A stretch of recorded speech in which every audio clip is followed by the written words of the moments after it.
Hey folks, how's it going? So today we are doing the Magnepan LRS setup video. Now, I asked actually Wendell in an email. I was like, hey Wendell, I'm gonna do this placement, guide for Magnepans. Is there anything that you want to add? And his response was, well, not really. You can't hang them on the wall. And so I laughed. So yeah, quite frankly though, you'll be surprised. Some people look at the Magnepans and because they're so thin, they think you can mount it on the wall. You can't mount these on the wall. You can't get around that. We're gonna do a placement video, the traditional way, where Magnepan and some of the stores, the way they do it. And then we're gonna do my way, Jay's way, which I've experimented and found great success with. So two ways you can set the Magnepans. Now, the traditional way is very simple. If you see here, Abby, the back wall or the front wall should be, I have a measuring tape here, should be around at the very minimum 3 foot.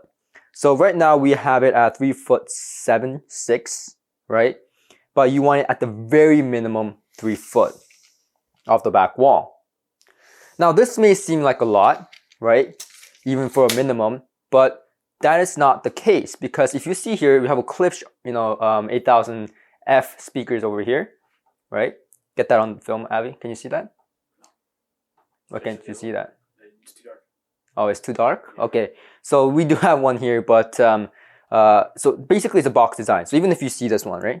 You can see this one? Yep. Okay, so it's a box design. So instead of being a thin, speaker, it has a box, right? Yep. So really when we place it from the back wall 3 foot, right? Then we have to think about the space the actual speaker is taking, space, right?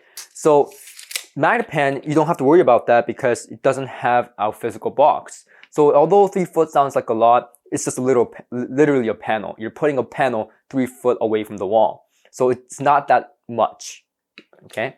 So now if we actually, so 3 foot is the minimum, and then 4 foot is what we call compromise zone. We like to call it the compromise zone. So 4 foot is a compromise. And then 6 foot is where it becomes ideal. Okay? So 6 foot is about this, right? So double the distance, about double the distance of the current placement. Now, the more you place it towards the wall, the more bass you're gonna get. It is a dipole design.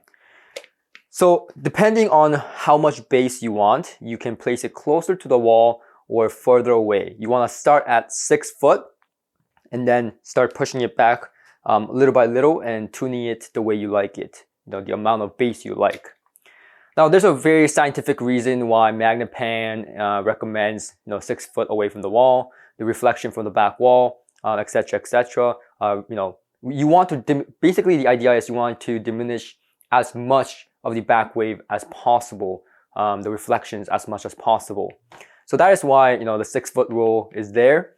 But if you want to tune it to have a little bit more bass, you can push it back to your liking. Now, there's two ways that you can place the Magnepan speakers, with the tweeters on the inside, right? Or the tweeters on the outside. Now you may be asking, well, they look identical. How do I know which speaker has a tweeter on which side? Well, the serial number 1, okay, so there's a serial number on the back of the speaker on the terminal, and it has a serial number and then it says -1. The -1 has the tweeter on the left, and the -2 has the tweeter on the right. So that's an easy way to, find out. Or you can also shine your flashlight on it or have a good lighting source, and you can actually see that the tweeter ribbon is different from the rest of the ribbons. So circling back, so you can have the tweeters on the inside. And what this does is it makes a sweet spot for a single person. So it makes a sweet spot an ideal, perfect imaging for one single person sitting at the right spot. Now, if you have multiple people, like I do, over and listening, then you want the tweeters on the outside. That gives you a larger sweet spot. This should not be the only deciding factor, however, because when you have the tweeters on the outside, right, that's when you have a, not such a wide room. So if you don't have enough distance between the speakers, then you want to have your tweeters on the outside to create that distance. Now, this is very important now. We're going to talk about the tilt of the speakers. So the more you tilt, now this you have to really, this is highly preference. The more you tilt the speakers towards yourself, you're making the image more pinpoint. But you're at the same time shrinking the sound stage, just like any speaker. So this means that you have to really play around with the speakers and find the right tilt point for you.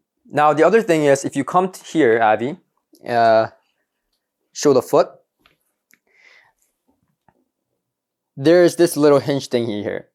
And this is to have it placed on the ground and have the speakers lift up so that the panel is straight. So here is an example. You can have the speakers flat, like so, or if I can use the hinges to have them more straight. Now, I found that the straighter one gives you a better overall sound quality. It gives you a faster, quicker sound, more crisp.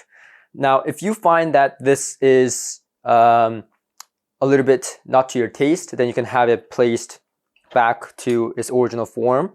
It's not a huge difference, but a minute difference, something that you want to play around with when you're setting up these speakers. Now, lastly, but the most important is actually the distance in which you're gonna sit away from the speakers. And so if I place the speakers back here, so the distance between the speakers, right? Let's say it's 5 foot. Now, if you have the tweeters on the outside, then you will be measuring from tweeter to tweeter. So here we have about 5 foot. Okay, so the distance between the speaker is 5 foot. Now you want to sit at least twice the distance. So you want to sit 10 foot away. So you will be sitting, sorry, hit my cameraman, Avi. You want to be sitting 10 foot away. So which is exactly my current sitting spot. So you can actually turn around, Avi, and show them where I placed my book cards because we have no space currently. Okay, so that would, well, you can show the measuring tape as well, yeah. So it's exactly where I am sitting. So that is very, very important. You want to be sitting at least twice the distance, of the distance between the speakers. Now, that's a traditional way. And what this does is improves depth. I found that it increases depth. It increases a bass response. Now, however, one thing that I found, now we're talking about the Jay's way of setting up Magnepans, which is not, ideally endorsed by anyone or Magnepan themselves. So take with caution and, maybe it's for you, maybe it's not for you. So the distance from the back wall stays exactly the same, and you can also adjust the tilt and stuff like that. But instead of having it on the short side, you have it on the long side. Okay, so in this room, we can't really show that right now, but let's pretend now this is not the short side, but the longer side. Now you put it on the longer side, the distance between the speaker is farther apart. Now, instead of sitting twice away from the speaker, you sit away exactly the same distance between the speakers. So if it's 5 foot between the speakers, you sit 5 foot away from the speaker in a what I call a triangle formation, which is pretty common. Now this makes somewhat of a near field experience with Magnepans, and it gives you a more full body experience. Plus, I found that it gives you a more intimate response. Plus, it gives you better imaging, depending on how much you have the tilt going on. So that is something that you want to experiment with. When I didn't know better and I was moving around Magnepans, I found this spot to really work for me until I found that was not the traditional way of setting up Magnepans. So there's two ways to set these up. Of course, there's always compromises. It is okay. If you can't get 6 foot from the back wall, that is fine. That is not a reason to stop you from getting these speakers. If you can't get it 3 foot away from the wall, then you should consider, probably getting a bigger room first before considering these speakers. However, 3 foot, 6 foot sounds like a lot, but again, if you had normal speakers, 3 foot, 4 foot, that is no problem. Most speakers require that. But the Magnepans don't have a box, again. So it is a much easier, compromise than having a box design, having 3 to 4 foot away from the wall. It is just a panel, a very thin panel. Now, another thing is that if you find your room not so damped, if you don't have acoustic panels like these, for example, then what you can do is, you may get a hard reflection and you may find the Magnepans a little bit bright on the top end. Now, to ease your pain, Magnepan includes these, and I think I just dropped my hex screw down there. But anyhow, the Magnepan includes these. You have 2 extra fuses, and you have 2 sets of each of the, 1 set of each of the resistors. You have a 1 ohm resistor and a 2 ohm resistor for the tweeter. This means that you can, I believe, negative 2 dB of the high frequency and negative 4 dB of the high frequency you can attenuate by placing these on the back of the speaker. So there's a port there. You can actually plug in these little, I don't know if you can see that. So you can actually put that in, and just like a resistor, how you would put a resistor, that's how they go in.